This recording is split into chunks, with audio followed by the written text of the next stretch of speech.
Thanks for the invitation to speak here. I was asked to talk about the surgical approach, and as Jane had mentioned, there is not a lot of data about the surgical approach. As we've heard far more eloquently than I'll be able to say, the disease puts myocardium at risk. Highest risk, 15 to 45 days after onset. There's a combination of vascular inflammation, intravascular clot formation and degradation, and probably some endothelial-mesenchymal transition with myofibroblast proliferation.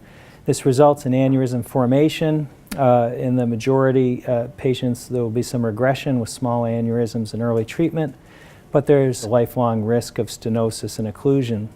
Initial guidelines out in 2004 and then updated in 2017. If we were to summarize indications for coronary bypass grafting, because in terms of surgical management, this is essentially it, should be considered in patients with reversible ischemia on stress imaging, viable myocardium, and no appreciable distal lesions.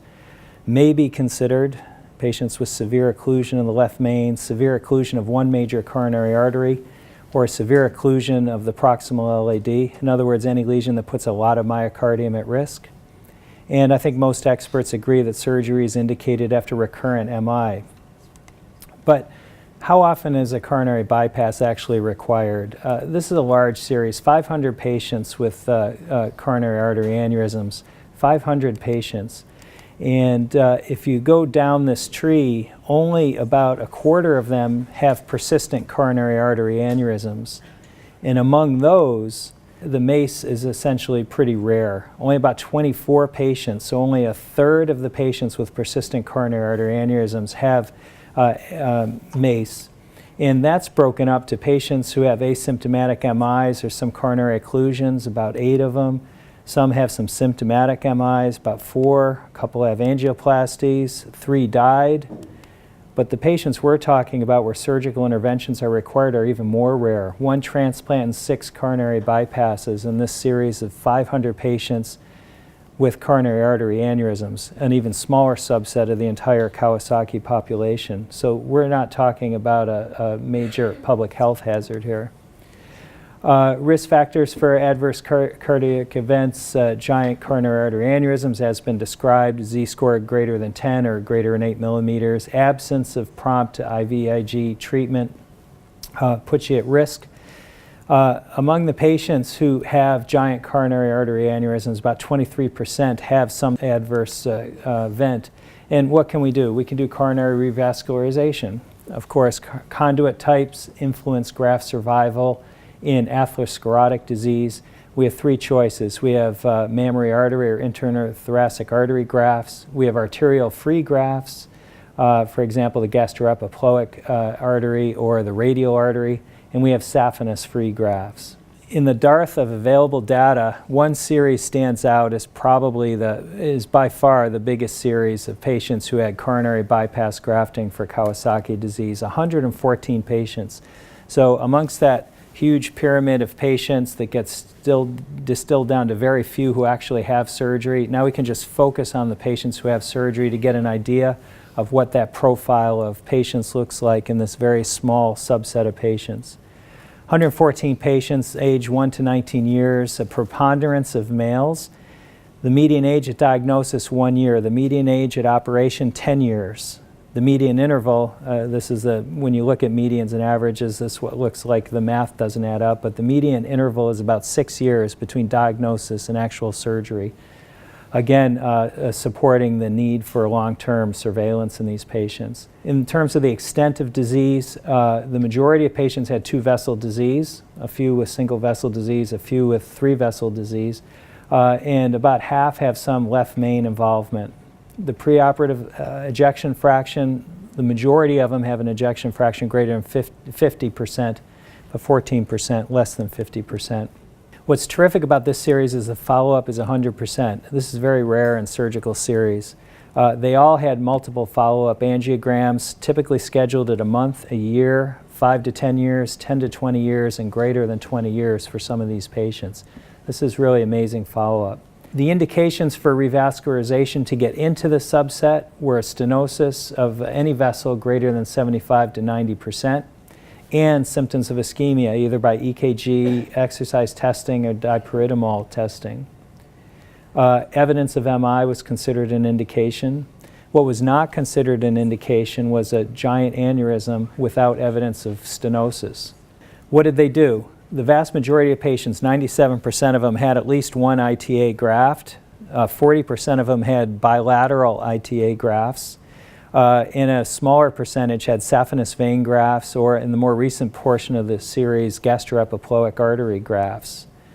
The targets typically were the LAD, and second, 21% was the right coronary, with less common diagonal and circumflex grafts. The vast majority of patients had one or two grafts. A few had 3, 4, or even up to 5. Now, when they did the coronary grafts, one question comes up is whether you should ligate the proximal coronary in those patients where you don't have a high degree of proximal stenosis. The problem there is potential for competing flow. In this series, they never ligated the proximal vessel. And the rationale was that they felt that ITA grafts in these young patients actually don't function very well right away and may take some time to dilate. I don't know whether that's true or not true, but that was the rationale. What do you get? Well, survival's pretty good. Amongst 114 patients out at 25 years, 95% still alive. There were 5 deaths. All these patients had prior MIs and had ejection fractions less than 50%. If you look at event-free survival, well, the 5 deaths were events, but in addition, one patient had acute MI, one had ongoing angina, one had syncope, 2 had VTAC, and 23% had some subsequent intervention, whether it be PCI or redo CABG. Out at 25 years, 60% are still free of any event. The significance of some of these events, it's hard to know how actually important that was in terms of impacting the patient's lifestyle. For example, the syncope and VTAC and in the acute MI may have been resolved, so these patients didn't tend to die. If you look at reintervention, specifically at CABG or PCI, the indication there was pretty rigidly defined as a stenosis greater than 75%. And evidence of ischemia, but they also said or evidence of ischemia. But the majority of patients still stayed reintervention free. So 25 years out, 68%. Post-op management, about 23% are medication free, 3/4 on aspirin. Patients with left main giant aneurysms who are not grafted stayed on Coumadin and aspirin. There was quite a salad of other medications offered for these patients. The activity restrictions were interesting. 41% no restriction, 39% had the no long distance swimming or running, and it harkens back to our discussion yesterday about whether long distance endurance training is different than interval training. 9% were advised to not have any strenuous exercise, and 11% were restricted from athletics. 6 went on to successful pregnancy. The arterial grafts in the atherosclerosis experience demonstrate superior freedom from reintervention when compared to saphenous vein grafts. This plot shows a very concordance with this in the Kawasaki patients. About 90% or so, 20 years out, the ITA grafts are still patent, whereas the saphenous vein grafts at 20 years out, only 44% are still patent. But when you look at this, it's clear that the saphenous vein grafts were often down, but if you look at the intervention-free survival and the freedom from reintervention, these patients didn't all necessarily need to have another procedure. And as you noted on the angios that Henry was showing, these patients developed collaterals quite readily. And this suggests that although the aggressive surveillance demonstrated that the saphenous vein grafts were down, these patients were not necessarily dying, and it's quite possible they developed collaterals that didn't require subsequent intervention. There's an interaction between age and graft type, and that age effect is greater with the saphenous vein grafts. This plot shows the ITA grafts on the 2 top plots, and at 15 years, the patency of the arterial grafts was either 93% or 86%, depending on whether you were under or over 10 years of age. Not a big difference. In contrast, though, the saphenous vein grafts rarely seem to deteriorate more quickly in the patients who are less than 10 years of age at the time of grafting, 58% versus 25% patency out at 15 years. Saphenous vein grafts can stay open. This is an anecdotal report of a saphenous vein graft patent after 32 years. It is possible, but certainly not the norm. In comparison with PCI, I couldn't find very much data out there. This is a fairly recent study looking at freedom from reintervention or death, comparing coronary bypass grafting versus PCI in a relatively small group of patients. I think it was about 25 patients in this cohort. The freedom from reintervention for the coronary bypass group seemed to be higher than the PCI. But was there better resolution of ischemia? Hard to tell in such small patient subsets. The point of this graft is the PCI group had about 50% with no evidence of ischemia in the post-op period, which is the plot over on the right there.